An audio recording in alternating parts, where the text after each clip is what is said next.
तो चलिए सबसे पहले हम लोग यहाँ पर average value of AC current देखते हैं। Average value of AC current देखने के बाद हम RMS value of AC current भी देखेंगे। तो सबसे पहले हम यहाँ पर देखते हैं average value of AC current. Average value of AC current. Okay, तो हमारा क्या हो गया है, हमारा ग्राफ जो है वो कुछ एसी करंट का इस प्रकार से है। हम इसका क्या चाहते हैं, एक मध्य का वैल्यू हम जानना चाहते हैं कि आखिर इसका एवरेज वैल्यू क्या होगा, एक मध्य का वैल्यू क्या होगा। तो हम इसके बारे में यहाँ पर पता करना चाहते हैं। तो हमारा किस तरह का ग्राफ है एसी करंट का, इसके लिए हम लिख सकते हैं कि VA is equal to VM sine omega T, कुछ ऐसा हम लिख सकते हैं। ठीक है, तो एवरेज वैल्यू निकालने के लिए हमको क्या करना पड़ेगा, एवरेज वैल्यू किसी भी चीज़ का निकालने के लिए आप इंटीग्रेशन में पढ़े होंगे कि x फंक्शन का अगर हमको एवरेज वैल्यू निकालना है तो हम क्या करेंगे, 1/t इंटीग्रेशन 0 से t x t dt ऐसा कुछ करेंगे तो हमारा किसी भी फंक्शन का, x फंक्शन का एवरेज वैल्यू जो है वह निकल कर चला आएगा। तो इसी प्रकार से हम इसका एवरेज वैल्यू निकालते हैं। तो हम V एवरेज निकालना चाहते हैं, तो V एवरेज निकालने के लिए हमें क्या करना होगा, टाइम लेना होगा। तो यहाँ पर तो टाइम हमारा सेकंड में है नहीं, हमारा टाइम किस में है, एंगल में है। तो एंगल में है तो हम सेकंड तो ले नहीं सकते हैं, यहाँ पाई के हिसाब से हम इसको डिफाइन कर सकते हैं। जैसे इसको हम बोल सकते हैं π/2, इसको हम बोल सकते हैं पाई, इसको हम बोल सकते हैं 2 पाई। तो हम सबसे पहले जो एवरेज वैल्यू निकाल रहे हैं वह हाफ साइकिल का निकाल रहे हैं, पॉजिटिव हाफ साइकिल का निकाल रहे हैं। उसके बाद कंप्लीट 1 फुल साइकिल के लिए भी मैं आपको बताऊंगा कि वहाँ पर क्या कंडीशन होगा। तो पहले जो हम निकाल रहे हैं वह किसके लिए निकाल रहे हैं, हाफ साइकिल के लिए निकाल रहे हैं। ठीक है, तो हाफ साइकिल का V एवरेज हम निकालना चाहते हैं। तो हम क्या कर रहे हैं, यहाँ 0 टाइम से लेकर पाई टाइम तक निकालना चाह रहे हैं। तो हमारा टाइम यहाँ पर क्या हो गया, 1 टाइम की जगह पर मैंने पाई रख लिया, मेरा हो गया 1/पाई। अब हम इंटीग्रेट कर देते हैं। तो हम कहाँ से लेकर चल रहे हैं, 0 से पाई टाइम पर लेकर चल रहे हैं। फिर xt फंक्शन के जगह पर हम क्या लिख देते हैं, अपना VM साइन ओमेगा टी और d ओमेगा t लिख देते हैं। ओके, क्लियर है। तो हम इसको अब सॉल्व कर लेते हैं। तो सॉल्व करेंगे तो हमारा क्या हो जाएगा, कुछ इस प्रकार से निकलेगा 1/पाई और ये VM साइन ओमेगा टी है। तो VM तो हमारा वैल्यू निकल जाएगा, लेकिन साइन ओमेगा टी और d ओमेगा टी को जब हम इंटीग्रेट करेंगे तो यह क्या बन जाएगा, माइनस कॉस ओमेगा टी बन जाएगा। ठीक है, तो हम इसको लिख सकते हैं इस तरीके से, हम लिख देते हैं minus VM cos omega T. Okay, sign omega T को हम इंटीग्रेट करेंगे डी ओमेगा टी में, तो यह क्या बन जाता है, माइनस कॉस ओमेगा टी बन जाता है। तो मैंने कर दिया इसको। अब मेरा यहाँ पर लिमिट लगा देता हूँ 0 से पाई। इसको सॉल्व करेंगे तो क्या निकल कर आएगा, इसको सॉल्व करेंगे, आई होप कि आप लोग सॉल्व कर रहे होंगे। चलिए मैं बता देता हूँ। तो इसको सॉल्व करेंगे तो निकल कर आएगा 2VM/पाई, कुछ इस प्रकार से निकल कर आएगा। तो 2/पाई यहाँ पर हो गया। तो इसको फिर हम सॉल्व करेंगे तो यह वैल्यू जो हमारा आ जाएगा 0.637 VM, यह निकल कर चला आएगा। तो यह हमारा क्या हो गया, एवरेज वैल्यू हो गया एसी करंट का। वोल्टेज के लिए मैंने निकाला, इसी तरीके से हम करंट के लिए भी निकाल सकते हैं। अगर हमको करंट के लिए कहना है तो हम क्या कहेंगे, हम कुछ इस प्रकार से कह देंगे I average is equal to 2Im/पाई, या फिर हम कह सकते हैं 0.637 Im, ऐसा कह सकते हैं। ये Im क्या है, ये वाला पिक वैल्यू है। ठीक है, ये वाला पिक वैल्यू है।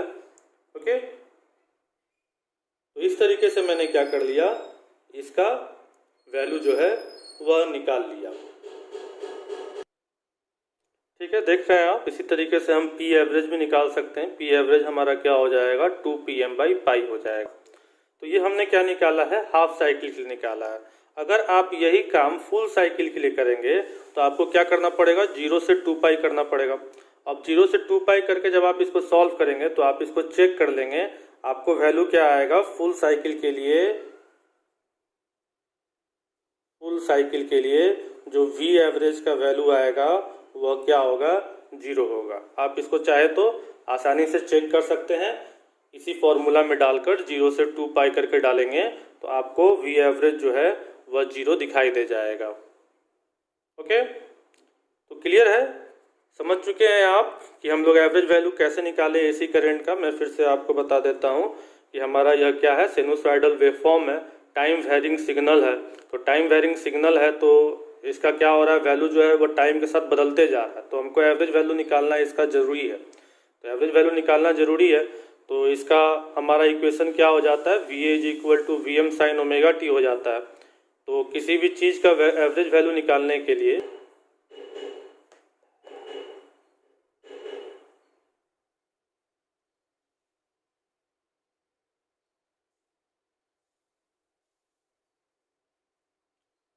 तो नेक्स्ट चलिए यहीं पर हम देख लेते हैं RMS value of AC current. तो मैं इसको मिटा देता हूं। तो चलिए अब हम देखते हैं RMS value of AC current, RMS value.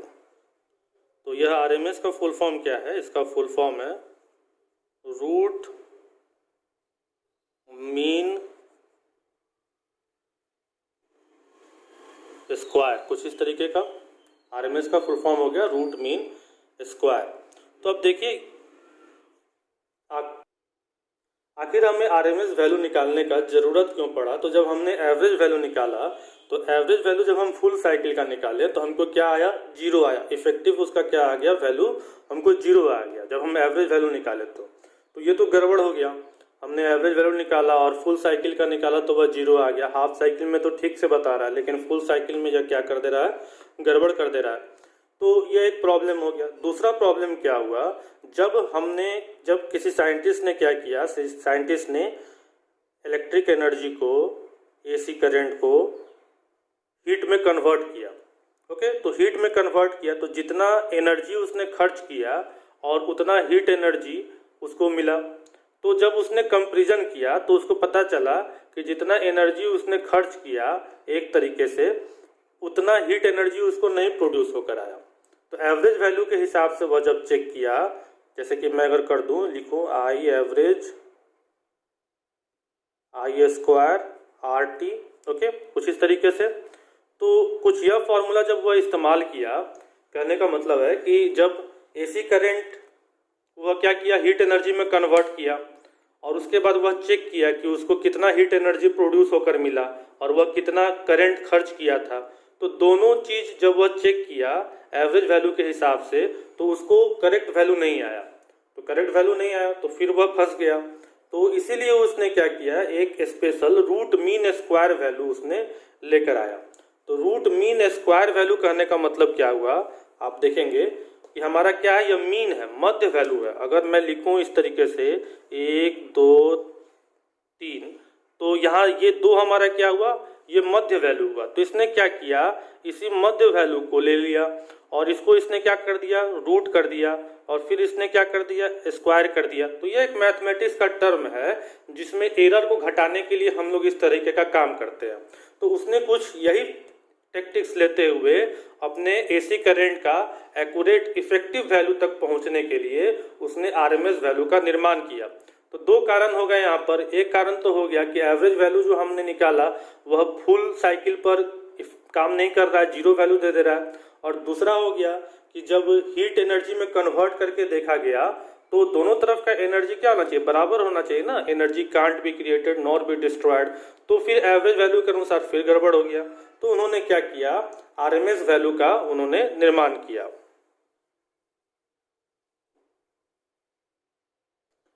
तो मैं यहां पर लिख दूं statement, as the effective value of a sine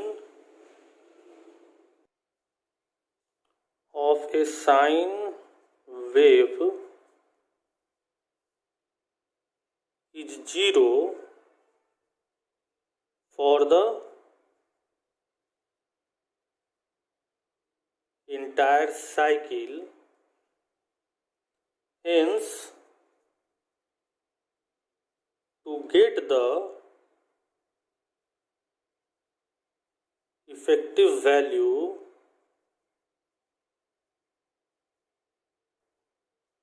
we compute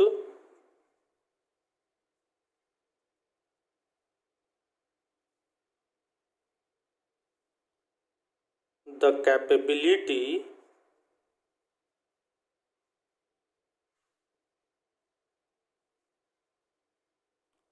of sine wave in terms of heating power. Okay, clear है? मैंने यह स्टेटमेंट लिख दिया है, आप चाहें तो इसको नोट कर सकते हैं। तो हम क्या करना चाह रहे हैं, आरएमएस वैल्यू निकालना चाह रहे हैं। तो अब अगर हमको किसी भी फंक्शन का आरएमएस वैल्यू निकालना होगा तो मैंने क्या बोला है, रूट मीन स्क्वायर वैल्यू। तो रूट मीन स्क्वायर वैल्यू मैंने आपको बताया। तो हम क्या कर रहे हैं, रूट कर रहे हैं, तो हम क्या करते हैं, अपना 1/t 0 से t xt स्क्वायर dt और इसका मीन। ओके, ये फॉर्मूला लगाकर हम इसको सॉल्व कर देते हैं। तो हमारा क्या हो जाएगा, रूट मीन स्क्वायर वैल्यू निकल जाएगा। तो मैंने रूट कर ही दिया, स्क्वायर कर ही दिया, और यह मैंने मीन भी इसका हम निकाल ले रहे हैं। तो अगर हम किसके बारे में बात करें, अगर वोल्टेज के बारे में बात करें और हमें वोल्टेज का आरएमएस वैल्यू मालूम करना है तो हम कैसे निकालेंगे, कुछ इस प्रकार से करेंगे। हमारा टाइम, अब हमारे पास तो कोई दिक्कत नहीं है, हम पूरा फुल साइकिल ले लेते हैं। तो 2 ले लेते हैं, 0 से 2 ले लेते हैं। Vm साइन ओमेगा टी को क्या कर देते हैं, स्क्वायर कर देते हैं, और डी ओमेगा टी कर देते हैं। ओके, क्लियर है? अब इसको सॉल्व करेंगे तो सॉल्व करने पर क्या आएगा, तो इसको सॉल्व करने पर हमें आएगा कुछ इस प्रकार से। मैं आपको एक स्टेप बता देता हूँ, आप इसको खुद भी सॉल्व करके देख सकते हैं, लेकिन मैं बता देता हूँ। तो 1/2 0 से 2 तो Vm स्क्वायर, तो Vm स्क्वायर को हम बाहर कर देते हैं इधर, Vm स्क्वायर बच गया साइन ओमेगा टी का स्क्वायर। तो इसको जब हम इंटीग्रेट करेंगे तो क्या हमको आएगा, इसको हम पहले क्या करते हैं, इसको हम सॉल्व कर लेते हैं, इस फॉर्मूला में कन्वर्ट कर लेते हैं कि हमको इंटीग्रेट करने में आसानी हो। 1 - cos 2 ओमेगा टी बटा 2, और हमारा डी ओमेगा टी तो है ही। ये कुछ मैंने कर लिया, इसको अब हम सॉल्व करेंगे। तो मैं लिख देता हूँ, हमको जो वैल्यू आएगा वह कुछ इस प्रकार से आएगा, Vm स्क्वायर बटा 2 रूट अंडर। ओके, इसको सॉल्व करेंगे तो क्या वैल्यू आएगा, इसको सॉल्व करेंगे तो वैल्यू आएगा Vm बटा रूट 2, यानी कि हमारा टोटल वैल्यू क्या हो जाएगा, टोटल वैल्यू जो हमारा हो जाएगा वह 0.707 Vm हो जाएगा। तो ये हमारा क्या निकल गया, आरएमएस वैल्यू निकल गया। तो आरएमएस वैल्यू हम क्यों निकाले, आरएमएस वैल्यू का क्या महत्व है यह भी आप समझ गए, और एवरेज वैल्यू हमारा क्या है वह भी आप समझ गए। तो इन चीज़ों को आपने अच्छे तरीके से समझ गए होंगे। तो आगे चलते हैं, नेक्स्ट देखते हैं। तो अब तो यह बात क्लियर हो गया कि एवरेज वैल्यू में कुछ कमी था, जिसके कारण हमको क्या करना पड़ा, आरएमएस वैल्यू निकालना पड़ा। तो एवरेज वैल्यू में आखिर कितना कमी था आरएमएस वैल्यू के कंपैरिजन में, यह भी बात जो है हमें जानना जरूरी हो गया। तो आखिर एवरेज वैल्यू में कितना कमी था आरएमएस वैल्यू के कंपैरिजन में, तो यह बात जानने के लिए हम लोग क्या किए, एक फॉर्म फैक्टर करके निकालें। तो चलिए मैं बताता हूँ यह फॉर्म फैक्टर हम क्या कर रहे हैं। तो मैं इसको मिटा देता हूँ।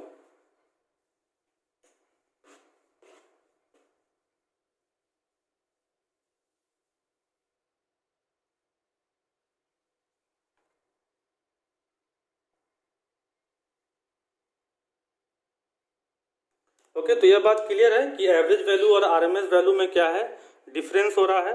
तो कितना डिफरेंस हो रहा है यह बात जानने के लिए हम क्या करते हैं, इसका फॉर्म फैक्टर निकाल देते हैं। तो फॉर्म फैक्टर क्या करता है, इट रिप्रेजेंट्स, मैं लिख देता हूं definition, it represents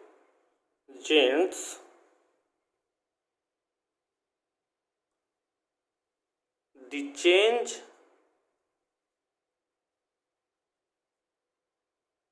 in configuration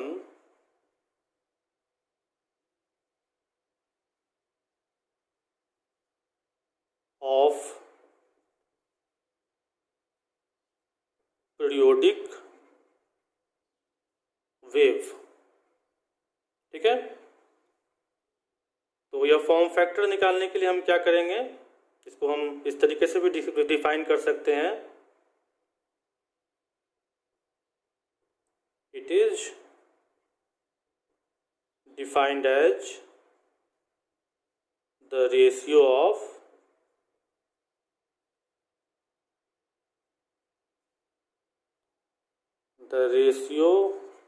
of RMS and average value. ठीक है, तो मैंने लिख दिया फॉर्मूला के अनुसार डिफिनेशन। तो अगर फॉर्म फैक्टर को हम एफ साइन से डिनोट कर दें तो क्या हो जाएगा, वी आर एम एस बटा वी एवरेज हो जाएगा। तो अब देखिए वी आर एम एस हमने निकाल रखा है, तो वी आर एम एस हमारा क्या होगा, 0707 VM होगा। और एवरेज भी वैल्यू निकाल कर रखा है, तो एवरेज वैल्यू हमने क्या निकाला था, 0.637 VM निकाला था। तो इसको हम सॉल्व करेंगे तो हमको फॉर्म फैक्टर जो है कुछ इस प्रकार से 1.11 चला आएगा। ओके, तो क्लियर है कि आरएमएस वैल्यू क्या हुआ, एवरेज वैल्यू क्या हुआ और फॉर्म फैक्टर क्या हुआ। तो हम जल्दी से इस पर कुछ छोटा सा न्यूमेरिकल भी देख लेते हैं कि आप कंसेप्ट को समझ जाएं कि आखिर क्या क्या चीज़ें हम यहाँ पर कर रहे थे। ओके, तो मैंने क्वेश्चन लिख दिया है, आप देख रहे हैं क्या कर रहा है क्वेश्चन में। A voltage wave is represented by V is equal to 200 sine 314 t, find maximum value, RMS value, average value, frequency, time period, instantaneous value after 0.5 second. तो क्या कर रहा है क्वेश्चन में कि कोई वोल्टेज वेव है, उसका इक्वेशन दिया गया, कुछ इस इक्वेशन से उसको रिप्रेजेंट किया जा रहा है। आपको पता करना है कि इसका मैक्सिमम वैल्यू क्या होगा, आरएमएस वैल्यू क्या होगा, एवरेज वैल्यू क्या होगा, फ्रीक्वेंसी क्या होगा, टाइम पीरियड क्या होगा और इंस्टेंटेनियस वैल्यू आफ्टर 0.5 सेकेंड क्या होगा। तो देखने में तो यह क्वेश्चन काफ़ी बड़ा लग रहा है, लेकिन काफ़ी आसान है। मैं आपको इसको सॉल्व करके बताता हूँ कि देखिए कितना आसान तरीके से इस बड़े से क्वेश्चन को हम लोग सॉल्व कर लेते हैं। तो सबसे पहले क्या पूछा है, मैक्सिमम वैल्यू पूछा है। दिया क्या है, दिया है कि V is equal to 200 sine 314 t, यह दिया है। तो सबसे पहले क्या पूछा है, मैक्सिमम वैल्यू पूछा है। तो देखिए मैं आपको बता दूं हम कैसे लिखते हैं, हम लिखते हैं Vt is equal to, formula हमारा क्या होता है, Vm साइन ओमेगा t, कुछ यही फॉर्मूला हमारा होता है। तो यह Vm के जगह पर कौन है, 200 है। तो यानी कि मैक्सिमम वैल्यू कितना हो गया इसका, 200 हो गया। तो इसका मतलब हमारा पहले वाले का आंसर क्या हो गया, maximum value Vm is equal to हमारा क्या हो गया, 200 वोल्ट हो गया। देखें काफ़ी आसानी से मैंने सॉल्व कर लिया। नेक्स्ट सॉल्व करता हूँ बी बी नंबर में हमको क्या निकालना है, आरएमएस वैल्यू निकालना है। तो आरएमएस वैल्यू, ठीक है। तो आरएमएस वैल्यू का फॉर्मूला क्या हमारे पास होता है, V R M S is equal to होता है वीएम बटा √2। तो वीएम का वैल्यू हमको मालूम चल गया है 200 और √2, तो सॉल्व कर लेते हैं तो क्या आ जाएगा 141.4 वोल्ट आ जाएगा। देखिए कितना आसानी से सॉल्व हो गया। नेक्स्ट भी सॉल्व कर लेते हैं, एवरेज वैल्यू निकाल लेते हैं। सी नंबर में बोल रहा है एवरेज वैल्यू। तो एवरेज वैल्यू का फॉर्मूला क्या होता है, वी एवरेज इक्वल टू होता है 2Vm बटा पाई। ओके, हाफ साइकिल के लिए हम निकाल लेंगे, फुल साइकिल का निकालेंगे तो हमको क्या मिलेगा, 0 मिलेगा। तो इसका क्या हो जाता है 0.637 Vm हो जाता है। तो Vm फिर से हम 200 रख दिए तो हमको क्या निकल कर आ जाएगा 127.4 वोल्ट। देखिए निकाल दिए मैंने, आरएमएस वैल्यू भी निकल गया, एवरेज वैल्यू भी निकल गया। अब फ्रीक्वेंसी निकाल, चलिए तो फ्रीक्वेंसी भी निकाल लेते हैं। फ्रीक्वेंसी का फॉर्मूला क्या होगा, F is equal to 1/T होगा, ठीक है। और यहाँ पर हम तो बात करेंगे ओमेगा और 2 पाई के फॉर्म में। तो फ्रीक्वेंसी का मैं लिख देता हूँ, यहाँ पर हम फॉर्मूला रख लेंगे ओमेगा बटा 2 पाई। तो ओमेगा का वैल्यू कितना होता है 314 और 2 पाई, ये देखिए ओमेगा के जगह पर कौन है 314 है, देख रहे हैं आप। तो मैंने इसीलिए लिख दिया 314। तो 314/2 पाई हो गया। इसको सॉल्व करेंगे तो क्या हो गया 50 हर्ट्ज चला आया। ओके, देख लीजिए क्या आ गया 50 हर्ट्ज चला आया। जी हाँ, यही वह करेंट है। ये 200 साइन 314T ये जो रिप्रेजेंट कर रहा है, इसका क्या फ्रीक्वेंसी आ रहा है 50 हर्ट्ज आ रहा है। तो यही वह रियल करंट है जो हम लोगों के घरों तक पहुंच रहा है। उसी का हम लोग आरएमएस वैल्यू भी निकाले हैं, एवरेज वैल्यू भी निकाले हैं और वीएम भी निकाले हैं। ओके, क्लियर है। चलिए तो फटाफट हम टाइम पीरियड भी निकाल लें इसका। तो चलिए इसका हम तेजी में टाइम पीरियड भी निकाल लेते हैं। तो ई नंबर में हमसे क्या पूछा है, टाइम पूछा है। तो टाइम इज इक्वल टू क्या हो जाता है 1/f हो जाता है। तो मैं 1/50 कर लेता हूँ, यानी कि 0.02 सेकेंड। तो यानी कि हमारे घर में जो करंट आ रहा है उसका एक साइकिल जो है वह 0.02 सेकेंड में कंप्लीट हो जाता है। इस पर कुछ और भी इंटरेस्टिंग बातें बनती हैं, जैसे कि मैं आपको बताऊं, चलिए बता देता हूं कि ये करंट हुआ, ये कुछ हुआ, ये कुछ यूं हुआ। ओके, तो ये हम लोगों के एसी करंट जो है एक बार 0 यहाँ पर हो गया, एक बार 0 यहाँ पर हो गया, एक बार 0 यहाँ पर हो गया। क्लियर है। तो हम लोगों का एसी करंट जो है वह बार बार 0 हो जाता है। तो 0 का मतलब क्या हुआ कि हमारा करंट का वैल्यू 0 हो गया। 0 का मतलब कुछ भी नहीं। तो अब देखिए हम लोग अपने एसी करंट को क्या कर रहे हैं, एसी करंट से हम लोग अपने घर में बल्ब को जला रहे हैं। तो यह एसी करंट क्या हो जा रहा है, हर एक 0.02 सेकेंड पे एक बार 0 हो जा रहा है कि नहीं। एक बार क्या बल्कि 2 बार 0 हो जा रहा है, एक बार तो यहाँ 0 हो गया, एक बार यहाँ 0 हो गया। तो यानी कि ऐसे समय में करंट का कोई वैल्यू नहीं रह रहा है। तो करंट का कोई वैल्यू नहीं रह रहा है, यानी कि बल्ब क्या हो जाना चाहिए, बंद हो जाना चाहिए। तो जी हाँ बिल्कुल, यह बल्ब जो है हमारा यह बंद ही हो जा रहा है। ठीक है, ये बल्ब जो है जब 0 पर हमारा साइकिल पहुंच रहा है तो यह बल्ब जो है यह जलना बंद कर दे रहा है, और फिर जैसे 0 से बढ़ रहा है तो यह बल्ब जो है वह जलना शुरू हो जा रहा है। अब मैं यह क्या बात कर रहा हूँ, जी हाँ, तो बिल्कुल सही।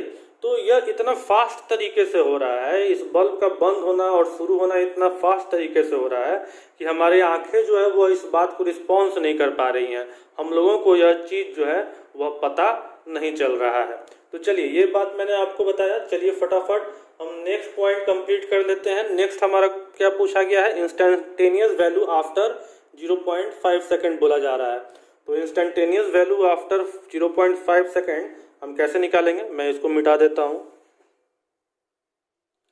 तो इंस्टेंटेनियस वैल्यू निकालने के लिए हम लोग को कहा जा रहा है कितना पर, 0.5 सेकेंड पर।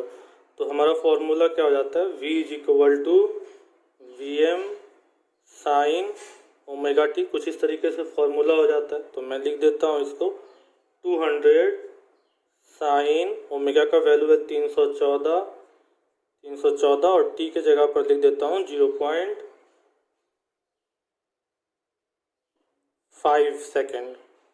ओके, इसको सॉल्व करेंगे तो जो वैल्यू आपको निकल